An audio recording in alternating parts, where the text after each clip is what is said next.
Thank you for joining Wars of the Rosies as we continue with part 25. Today's problems from A Rosicrucian Speaks by Joseph J. Weed. Today's problems. Boston, September 1953. Our lives today are not simple. In recent years, living has become more and more complex until we find ourselves beset on all sides by a multitude of serious problems. These problems are political and national or international in nature. They are economic, they are scientific and educational, and they are personal. The confusion of ideas in the world seems to reflect itself in our personal lives, and we experience distress and tension which increase with each passing day. It would be most interesting and instructive to examine and consider all of these problems, but this would take a very long time, certainly a great deal more time than is allotted today, and furthermore I am afraid that an adequate treatment of them is considerably beyond my present ability. But we Rosicrucians are a special group. We are esotericists, or esoteric students, and as such we have problems that are very peculiarly our own, and it is with these that it is important we concern ourselves today. In any appraisal of humanity as a whole, esotericists will rank very high. If we were to grade each human being according to the development of his consciousness or inner self, we might find humanity divided into 6 general groups. At the very bottom would be animal man, which fortunately only represents a very small percent of the whole. These people are very little more than physical bodies and are literally a dead weight on the rest of humanity. Next to the bottom, in the 5th place, we have emotional man, those with the so-called Atlantean type of consciousness. This is still the largest group on the planet. Their daily lives are controlled by their wants and desires, their little joys and sorrows, and the trivial incidents of ordinary life. These people do not lead a purposeful existence. They do not plan their lives, nor are they led onward by some high objective. Actually, the group next above them in development, the so-called intelligentsia, do their thinking for them, give them goals to fight for, causes to champion. Yes, even wars to win. The intelligentsia are the 4th group, the next above the emotional in the human scale. These people are the present rulers of the material world, so to speak, and yet they are for the most part spiritually unawakened. They have been very successful in developing their minds, and their consciousness is focused in their thinking or brain apparatus. They have conquered nature, and the high degree of technical development that exists today is due to their mastery of material substance. As far as the material life of the planet is concerned, they are the most powerful group, and if a great many of them were not also men of goodwill, our world would be doomed. Those who do not have their heart center open to even a small degree are self-centered, competitive, separative, selfish, and skillful in getting for themselves all that they can get. They hide behind the fallacy that human progress has been achieved only through struggle and fight and competition, claiming without this, no one would work very hard and nothing worthwhile would get done. But fortunately for this world and for us as human beings, many of this group are also members of the next, the 3rd highest group. These are the men and women of goodwill throughout the world. These are the peacemakers. They are people of understanding and sympathy. They can see the other fellow's point of view, and even though they may not agree with it, they can tolerate it and get along with its possessor. It is upon this group that the future of the planet chiefly rests. Their hearts are alive and have not been stifled by their intellects. They are not predominantly selfish. They are not self-seeking, but are willing to share what they have and to try to create a better world where cooperation and right human relations may be achieved. The next field, the second in point of development, is made up of the people we have earlier referred to as esotericists. It is in this group that Rosicrucians find themselves. Here's where we begin. Here's where we belong, and if we are not focused here, it is our own fault. This relatively high position does not mean we are any more perfect in the physical, material sense. In fact, the opposite is more often true. It is always as if the soul deliberately chooses a less attractive vehicle in order that its own light may shine through all the more brightly. Then, too, many of us do not take advantage of our opportunities. Some react emotionally to the instruction and information imparted. They seize upon occult tidbits, such as what master lives where or what his identity was in a previous incarnation, and proudly parade this as special knowledge before the newer members. These people are deluding themselves. They experience a feeling of self-exaltation because of some fancied superior or closeness to hierarchy. Actually, they have only made themselves appear a little less than sane in the eyes of every thinking man and a little less than reliable in the eyes of the hierarchy. This then is one of our problems. One of today's problems, which we will discuss further. Above all others in development are those in Group 1. This group we know as hierarchy, and it is made up of masters of wisdom who have transcended all human weaknesses and strengths, yet are men like ourselves, and also of the immediate pupils of these masters, the various initiates and advanced disciplines. This top group is responsible for administering the plan of God, as far as this can be known. Their numbers are relatively few, too few for the magnitude of this task at hand, but they are being added to daily, thank God, from the ranks of esotericists, the people like you who are struggling to develop themselves and to help others. This is our ultimate goal, to become an accepted disciple and fit for initiation. This is what we strive for, and this is why we are esotericists, which leads me back to today's problems. Our problems of the present are different today than they were 100 years ago, and are different from what they will be 100 years hence. As mentioned earlier, one of the most serious is to achieve a realistic approach, one might almost say a matter-of-fact approach to our Rosicrucian work. There is a very general tendency to lead importance to the mysterious and to emphasize those things which are strange and different. For example, too much emphasis is placed by some upon the unusual powers of the masters, upon their ability to perform miracles and their godlike appearance, and not enough upon the fact that they are extremely hard-working, unselfish beings whose entire time and attention are devoted to the care and development of this planet and the beings on it. 100 years ago, or even 50, esoteric students the world over were struggling under the Passean influences, which means that their immediate goal was to get into an ashram of a master, or to meet a master in order to gain greater wisdom and greater spiritual powers. Today, this is still an ultimate goal, but our immediate objective is, or should be, different. And this is another of our problems. Today, it is more important for us to learn to help ourselves by helping others, to learn to teach ourselves by teaching others, to learn to achieve personal peace of heart by making peace in the world about us, to learn cooperation by joining a group and learning how to get along in it. Our Rosicrucian order is just such a group. We have joined it. Now we must learn to get along with each other in this group. This implies more just not quarreling with each other. It implies the ability to give and to receive, to help and to accept help, to supply to another what you have in abundance and to accept from him what you lack. And all without expectation of credit or applause or reward. All must be matter of course. The world needs practical, common sense, and rationally minded esotericists. It is the avowed purpose of the Rosicrucian order to help create in this field.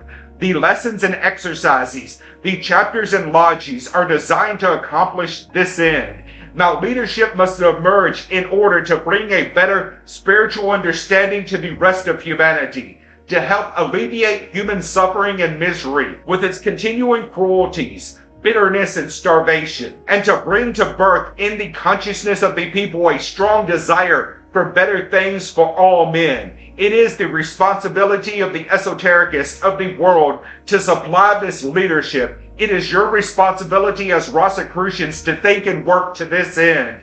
The esoteric truths must come to be known and accepted by all men. The superior smile, seen so often today when karma or reincarnation or hierarchy are mentioned, must give way to thoughtful respect. This can only be accomplished by you, by your earnestness and zeal combined with a most common sense treatment of all the teachings at all times. This is today one of our two greatest challenges. This is one of today's problems.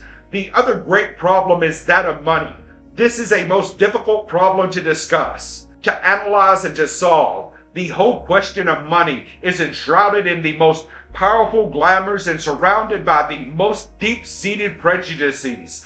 My very mention of it here has caused a slight emotional stirring akin to resentment in the auras of quite a number of you. Money and its function and its place in the scheme of things is the least understood of any of the energies we employ. Yes, money is energy, a form of crystallized energy. Of all the energies we employ, it is most closely identified with the material. It stands in the minds of most people for material success, for all the things of the material world that bring ease, luxury, and the satisfaction of desire. Its lack means frustration of desire, poverty, and want. We all use it, we all need it, but so few understand it. The major clue to understanding money lies in the statement that it is a form of energy. Energy is effective only when it is used, and the more freely it flows, and with the least restraints, the more effective it becomes. You can never really own money any more than you can own energy. You can use it, yes, and the freer the flow in and through your control,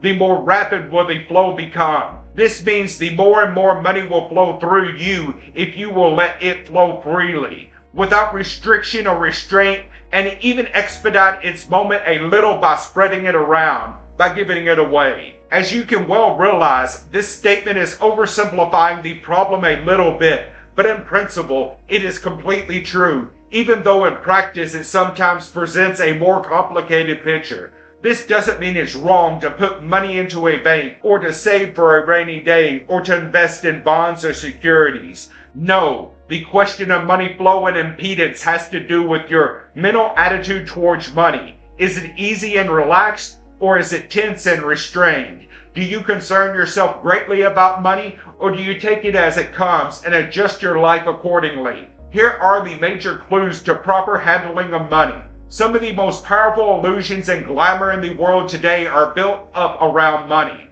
This is a stronghold which the lords of the material world guard most jealously, and they have ringed it around about their most brilliant artifices. Whence do you think comes the oft-repeated and most universal idea that a man of God, a man of the Spirit, should not have money and should not seek money? Why not? He must have the energy to walk. Then why not the energy to ride and save time? And now here again, my friends, I would call your attention to the fact that this idea is so deeply embedded in the emotional natures of some of you that my challenge of it creates a noticeable stir or ripple in your group aura. It is this very taboo, and I assure you that it is nothing more than a taboo, which is the second greatest problem facing us today. In speaking of the techniques to be employed in establishing peace on our planet and ushering in the long-awaited golden age, one of the masters said, "The crux of the problem is, in getting this work done, is financial." Does this surprise you? Today, almost no money is dedicated to spiritual purposes. Almost none. Yet, if we but realize it, one of the acid tests for the aspiring to discipleship is the knowledge of how to handle money and the actual providing of money for specific spiritual projects. The student on the prohibitionary path must learn the recognition, control, and manipulation of energies before he can proceed further. Due to this taboo, this glamour, he often fails entirely to touch the problem of money, one of the greatest energies which we have to deal with. You must be realist. You must learn how to handle money, how to control money. This is not a matter of magical formula, but a simple, everyday, matter-of-fact approach. And again, let me repeat that the most important clue to the successful manipulation of this energy, money, is in your mental attitude to permit an unimpeded flow. You must let go of it easily. You must be expansive with money. I know that most of you are most generous with money. This is part of the technique, and you are to be commended for it. But complete success only comes when all the mental blocks are removed. This means that first things must come first, and money must be given. Yes, given in the proper proportions for the proper purposes. Up until now, the very highest purpose, the work of the hierarchy, the plan of God, so to speak, has received the least money. Yet a moment's reflection will show you how necessary money is to the proper working out of any plan on this planet. No physical change can be brought about. No change of any kind can be brought about without the use of energy. Money in our lives is like gasoline in a motor. It is the energy in capsule form that can be applied instantaneously at the point of greatest efficiency. What has prevented us and what still prevents us from supplying money to accomplish the most important objective before us, by far and away of our most important objective, the spread of esotericism. True, we give some, but for the most part we give pennies when we should give dollars, and actually thousands are needed. What is the mental block that prevents us from giving more than a few dollars a year to further the plan of God, when without a second thought we will spend 2 or 3 times the amount for some relatively unnecessary physical satisfaction? Here, my friends, you have one of the walls of glamour built by the lords of the material world around the idea of money. And as a probator or a postulant or neophyte, it is one of your tasks to pierce and destroy this curtain of glamour. Here are indicated 2 steps. First, to pierce and then to destroy. It is necessary for you as an individual to achieve an understanding of the flow and the use of money. Then after you have attained this, it is your responsibility to help destroy the glamour about money and bring a better understanding of it into the lives of others. Your comprehension of money is a personal problem, one which you yourselves will have to solve in your own way. Some clues can be given. Namely, money is like a flowing river or an electric current. It must be contained by banks, like river banks, or by insulation on the electrical wire. It must be directed, because if uncontrolled and undirected, it is dangerous and will be dissipated without doing good. On the other hand, it must not be dammed or blocked or restricted in any way. Its free flow must be unimpeded so that it may move swiftly. It must be aimed or channeled into the proper courses, towards the proper objectives, and only you can decide for yourselves which of these are proper and right for you. Having come to some knowledge of money and attained some skill in its handling, the next part of the problem is to help others do likewise. This can be accomplished by 1. Practical suggestion, 2. Personal example, 3. Meditation. Practical suggestion and personal example need no comment. Each one will have his own technique in offering suggestions to others, and I can only say that the more impersonal and, let us say, self-effacing the attitude, the more effective the suggestion will be. The power of personal example is well known to all, and I am sure that each one of you fully understands that your proper handling of money and your open-heartedness and generosity will open the eyes and hearts of others and lead them to do likewise. Concerning the third course, meditation, a few comments may be helpful. The glamours which exist in connection with money and restriction or inhibit its proper use by man are all emotional in nature. They can be broken down and destroyed by the proper use of the mind, by employing mental energy. Thus, meditation and its accompanying visualization can provide a potent instrument in freeing our whole concept of money from its restricting shackles. One very sound meditation is to visualize money as a gold stream or river flowing from the divine source. Then by an act of the will, consciously direct the flow of this golden stream so that it will move away from the domination of the lords of the material world and come under the control of the forces of light. Another type of meditation, which will achieve the same objective, is to visualize the Divine Mother in radiant garments and shining like the sun, sitting with her robe held extended in her two hands out before her, and passing her come thousands of people with shining faces and open hearts, and as they pass, they drop a coin or a piece of gold onto her outstretched robe. Now some of you will ask, and rightly so, why is this money needed and what will be done with it? In brief, the money is needed to expand the work, and this is how it will be used. Today there are thousands of people in many countries whose minds are open and ready for esoteric teachings. It is the responsibility of the esoteric orders to reach as many of these people as possible, and here's where your help and your money are most needed. We Rosicrucians are not the only esoteric group working to this end. There are several other true orders and brotherhoods with the same objective. Whereas the money you offer may help only the Rosicrucian work, your suggestions, example, and meditation will help the entire hierarchical movement in this direction. Thus, your every effort will be felt in the vast whole and properly recognized and appreciated. The problem of money for spiritual work is one of special importance to all Rosicrucian students. A more rational and common sense attitude towards the problem of money with relation to spiritual work is imperative in the esoteric field. For generally speaking, a large portion of esotericists do not recognize the fact that money is one of the 7 major fields of activity right now concerning the attention of hierarchy. The redirection of money on a large scale is essential to the proper working out of its present plans for humanity if they are not to be postponed and long delayed. There is an abundance of money, should humanity so choose, for spiritual purposes. We do not have to magically create this money. It already exists. Millions are actually available in the hands of men and women of goodwill today.